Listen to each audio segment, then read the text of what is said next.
Hello everyone, कैसे आप सब। स्वागत है आपका अपना यूट्यूब चैनल आदर्श अकेडमी में। मित्रों, आज हम लोग सीटेट परीक्षा 2026 के लिए अति महत्वपूर्ण व्याख्या सहित क्लास देखेंगे जो आदर्श अकेडमी के इस यूट्यूब चैनल पर उपलब्ध है। आज की हमारी कक्षा पुनः एनसीएफ 2005 नेशनल करिकुलम फ्रेमवर्क राष्ट्रीय पाठचर्या की रूपरेखा में जो है विगत वर्ष पूछे गए प्रश्नों का हल है, जो लगातार यानी कई वर्षों के प्रश्नों का हल यहाँ जो है समावेशित किया गया है। और मित्रों, इसके पहले हमने एक जो है भाग 1 जो है अपलोड कर दिया था। आज हमारा प्रश्न श्रृंखला का भाग 2 है।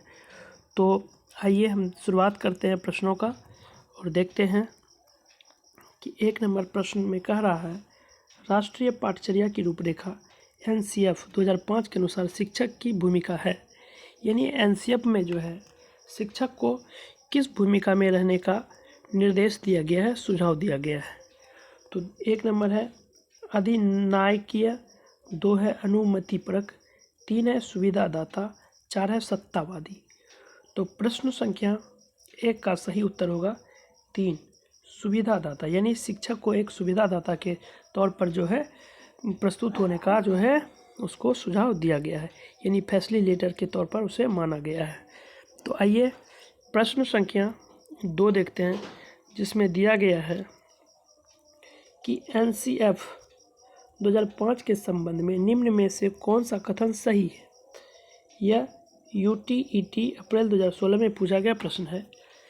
1 नंबर है, यह भारत की विद्यालयी शिक्षा के संबंध में एक संवैधानिक संशोधन है। 2 है, यह एनसीईआरटी द्वारा तैयार किया गया दस्तावेज है जो भारत की विद्यालयी शिक्षा के संबंध में संस्तुतियाँ प्रस्तुत करता है। 3 है, यह भारत में गुणात्मक शिक्षा के संबंध में यूनेस्को और भारत सरकार द्वारा हस्ताक्षरित दस्तावेज है। 4 है, उपरोक्त में से कोई नहीं। तो प्रश्न संख्या 2 का सही उत्तर होगा ऑप्शन 2, यानी विकल्प 2। यह जो है एनसीईआरटी द्वारा तैयार किया गया एक दस्तावेज है जो भारत की विद्यालयी शिक्षा के संबंध में संस्तुतियाँ प्रदान करता है, यानी एक नियम प्रदान करता है कि आप जो है छात्रों के अधिगम को कैसे आप बढ़ावा दे सकते हैं। तो आइए प्रश्न संख्या 3 देखते हैं। इसमें दिया गया है, विद्यालयी शिक्षा की गुणवत्ता अत्यधिक निर्भर करती है। 1 है आधारभूत सुविधाओं पर, 2 है वित्तीय प्रावधानों पर, 3 है अंतर्राष्ट्रीय सहयोग पर, 4 है अध्यापक शिक्षा की गुणवत्ता पर।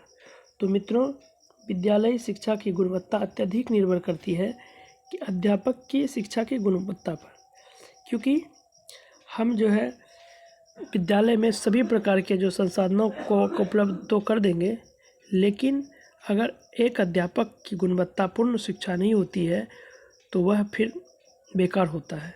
इसलिए विद्यालयी शिक्षा की गुणवत्ता अत्यधिक निर्भर करती है अध्यापक की शिक्षा की गुणवत्ता पर। तो प्रश्न संख्या 3 का सही उत्तर होगा 4।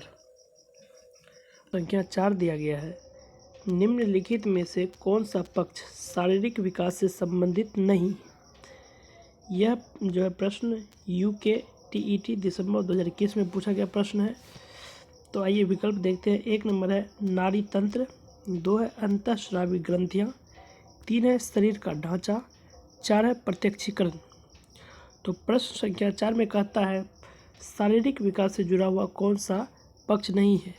तो प्रश्न संख्या 4 का सही उत्तर होगा 4, प्रत्यक्षीकरण। क्योंकि शरीर का ढांचा तो शरीर से जुड़ा हुआ है, अंतःस्रावी ग्रंथियाँ जो हमारे शरीर के अंदर है, और नाड़ी तंत्र भी जो है वह शरीर से जुड़ा हुआ शब्द है। तो इसलिए प्रत्यक्षीकरण जो है इसका सही उत्तर होगा। प्रश्न संख्या 5 देखते हैं, जो सीटेट जनवरी 2022 में पूछा गया प्रश्न है। दिया गया है, सामाजिक आर्थिक रूप से वंचित समूहों के छात्रों की अवधि सुनिश्चित करने के लिए शिक्षकों को सुनिश्चित करना चाहिए। 1 है कि वे घर पर ट्यूशन लें, 2 है उन्हें स्मरण आधारित बहुत सारे कार्यपत्रक दिए जाए, 3 है स्कूल आने की उनकी रुचि कम न हो, 4 है गैर संदर्भित पाठ्यचर्या का पालन हो। तो मित्रों, सामाजिक और आर्थिक रूप से वंचित समूहों के छात्रों की जो है अवधि सुनिश्चित करने के लिए शिक्षकों को चाहिए कि बच्चे में स्कूल आने की जो है रुचि कम ना हो। प्रश्न संख्या 5 का सही उत्तर होगा 3, क्योंकि आप जो है बच्चे को जो है जो आर्थिक रूप से जो है पिछड़े हुए हैं, जो सामाजिक रूप से पिछड़े हुए हैं, जो किसी कारणवश स्कूल से नहीं जुड़ पाते, शिक्षा से नहीं जुड़ पाते हैं, तो एक शिक्षक होने के नाते आपकी भूमिका होती है कि उन बच्चों को किस तरह से प्रोत्साहित किया जाए ताकि वह जो है विद्यालय में आने में उनकी रुचि बढ़ सके। तो आइए प्रश्न संख्या 6 देखते हैं, जिसमें दिया गया है कि निम्न में से कौन सा क्रियाकलाप बच्चों के सीखने में उनके पूर्व ज्ञान का उपयोग नहीं करता है। तो यह प्रश्न सीटेट दिसंबर 2021 में पूछा गया है। 1 है रटना, 2 है विचार आवेश, 3 है स्कीमा सक्रियता, 4 है संकल्पना मानचित्रण। यानी कि कौन ऐसा क्रियाकलाप है जो बच्चों के सीखने में उसके पूर्व ज्ञान का उपयोग नहीं करता है। तो रटना जो है इसका सही जवाब होगा, क्योंकि रटने में बच्चे पूर्व ज्ञान को सम्मिलित नहीं करता है, बल्कि वह सिर्फ रटना शुरू कर देता है किसी चीज़ को। इसलिए प्रश्न संख्या 6 का सही उत्तर होगा 1। आइए प्रश्न संख्या 7 देखते हैं, जिसमें दिया गया है एक शिक्षक द्वारा प्रतिभाशाली बालकों के उत्थान हेतु कौन सा प्रयास किया जाएगा। 1 है पढ़ाने की धीमी गति, 2 है विशिष्ट कक्षाएं व प्रोत्साहन, 3 है उन्हें दंड देना, 4 है उन पर ध्यान नहीं देना। तो एक शिक्षक द्वारा प्रतिभाशाली बालकों के उत्थान हेतु उनका जो है पे विशिष्ट कक्षाएं और प्रोत्साहन उसके लिए होना चाहिए। इसलिए प्रश्न संख्या 7 का सही उत्तर होगा 2। आइए प्रश्न संख्या 8 देखते हैं, जिसमें दिया गया है कि यदि पाठ्य सामग्री अथवा सिखाए जाने वाली क्रिया व बच्चों के जीवन से कोई संबंध नहीं होता, तो यानी यह प्रश्न कह रहा है कि वह ऐसा क्या है जिसमें बच्चे से जुड़ने वाली पाठ्य सामग्री और उससे जीवन से संबंध नहीं होता, तो बच्चे क्या करते। 1 है बच्चे सीखने में रुचि नहीं लेते, 2 उन्हें सीखने में कठिनाई होती, 3 है 1 और 2 दोनों होगा, 4 उपरोक्त में से कोई नहीं। तो प्रश्न संख्या 8 का सही उत्तर होगा 3, 1 और 2।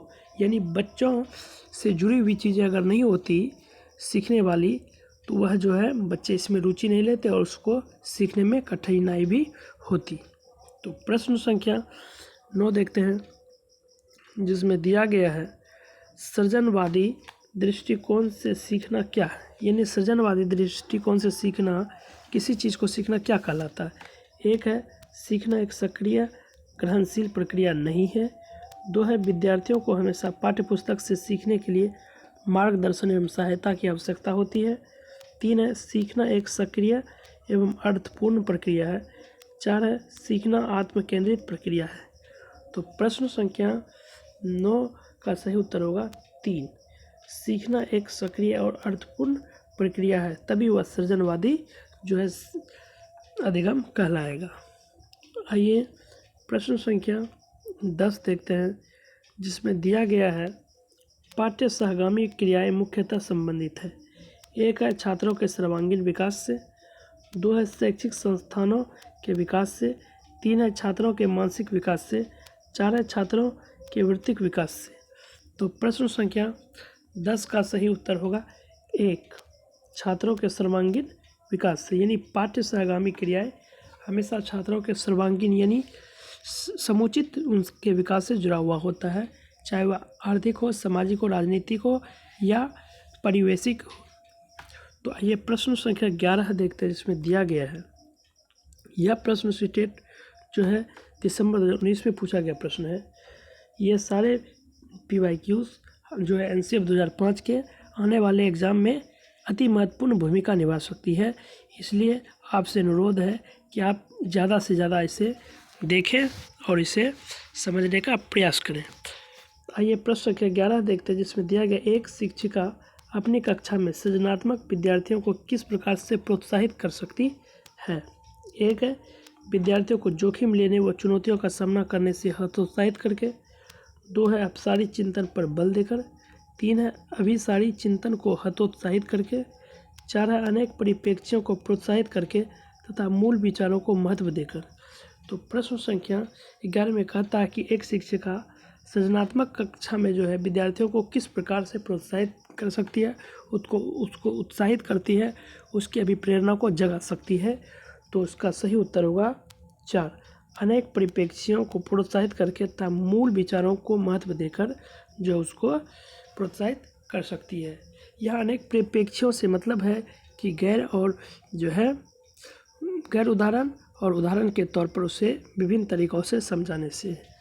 तो आइए प्रश्न संख्या 12 देखते हैं, जिसमें दिया गया है विशेष आवश्यकता वाले बच्चों का आकलन करते समय शिक्षक को क्या करना चाहिए। यह प्रश्न UTET नवंबर 2019 में पूछा गया प्रश्न है।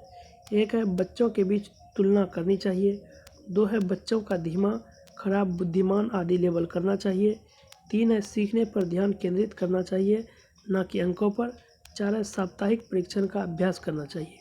तो मित्रों, विशेष आवश्यकता वाले बच्चों का आकलन करते समय एक शिक्षक को चाहिए कि वह जो है सीखने पर ध्यान केंद्रित करे और वह न कि अंकों पर ध्यान केंद्रित करे। इसलिए प्रश्न संख्या 12 का सही उत्तर होगा 3। आइए प्रश्न संख्या जो है 13 देखते हैं, जिसमें दिया गया है निम्नलिखित में कौन से गतिविधि क्षेत्र को विद्यार्थी के सहविद्यालयी सहशैक्षिक पक्ष के अंतर्गत नहीं गिना जा सकता। 1 है सामाजिक कौशल। 2 है अभिवृत्ति एवं मूल्य। 3 है सृजनात्मक कौशल। 4 है पाठचर्या विषय। तो प्रश्न संख्या 13 का सही उत्तर होगा 4, पाठचर्या विषय। आइए प्रश्न संख्या 14 देखते हैं, जो सीटेट जुलाई 2019 में पूछा गया प्रश्न है, जिसमें दिया गया है कि बच्चे प्रभावी रूप से सीखते हैं जब, यानी बच्चे किस समय प्रभावी रूप से सीखते हैं। 1 है ये विभिन्न गतिविधियों एवं कार्यों में सक्रिय रूप से भाग लेते हैं तब।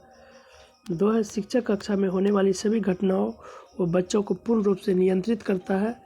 3 है वे पाठ्य पुस्तक में दिए गए तथ्यों को याद करते हैं। 4 है वे श्यामपट्ट पर अध्यापक के द्वारा लिखे गए उत्तरों को पढ़ते हैं। तो प्रश्न संख्या 14 का सही उत्तर होगा जो है 1, ये विभिन्न गतिविधियों एवं कार्यों में सक्रिय रूप से भाग लेते हैं। प्रश्न संख्या 14 का सही उत्तर है 1। प्रश्न संख्या 15 दिया गया है, देखते हैं। इसमें दिया गया है बालकों की सामाजिक दक्षता के विकास के लिए निम्नलिखित में कौन सी परवरिश शैली अधिकतम प्रभावी है। 1 है अधिनायकवादी। 2 है लापरवाह। 3 है प्राधिकारिक। 4 है कृपालु। तो प्रश्न संख्या 15 का सही उत्तर होगा 3, प्राधिकारिक। प्रश्न संख्या 16 देखते हैं, जिसमें दिया गया है कि राष्ट्रीय पाठचर्या फ्रेमवर्क 2005 ने अपनी समझ से प्राप्ति की है। 1 है संज्ञानात्मक सिद्धांत। 2 है मानवतावाद। 3 है व्यवहारवाद। 4 है रचनावाद। तो राष्ट्रीय पाठचर्या जो फ्रेमवर्क है, यह जो है अपनी समझ से जो है रचनावाद को प्राप्ति की है। मित्रों, रचनावाद के अनुसार जो है बच्चे जो है अपने अनुभव और सवालों और गतिविधियों तथा सामाजिक बातचीत से स्वयं सीखते हैं। यानी बच्चा एक क्रियाशील होता है, उसे दूसरे पर निर्भर नहीं होना होता, वह स्वयं अपने ज्ञान का एक निर्माता होता है, यानी ज्ञान निर्माता खुद होता है। रचनावाद के अनुसार हर बच्चा अपने घर से, समाज से, भाषा से और संस्कृति से कुछ न कुछ सीखकर स्कूल आता है। मित्रों, अगर हमारी यह कक्षा आपको अच्छी लग रही है तो आप हमारे जो है आदर्श एकेडमी के यूट्यूब चैनल को अवश्य सब्सक्राइब करें और हमारे जो है इस वीडियो को लाइक अवश्य करें, ताकि हमें हौसला मिले और हम आगे आपके लिए काम लगातार करते रहें। आज की कक्षा यहीं समाप्त होती है। धन्यवाद, शुक्रिया, आगे फिर मिलते हैं।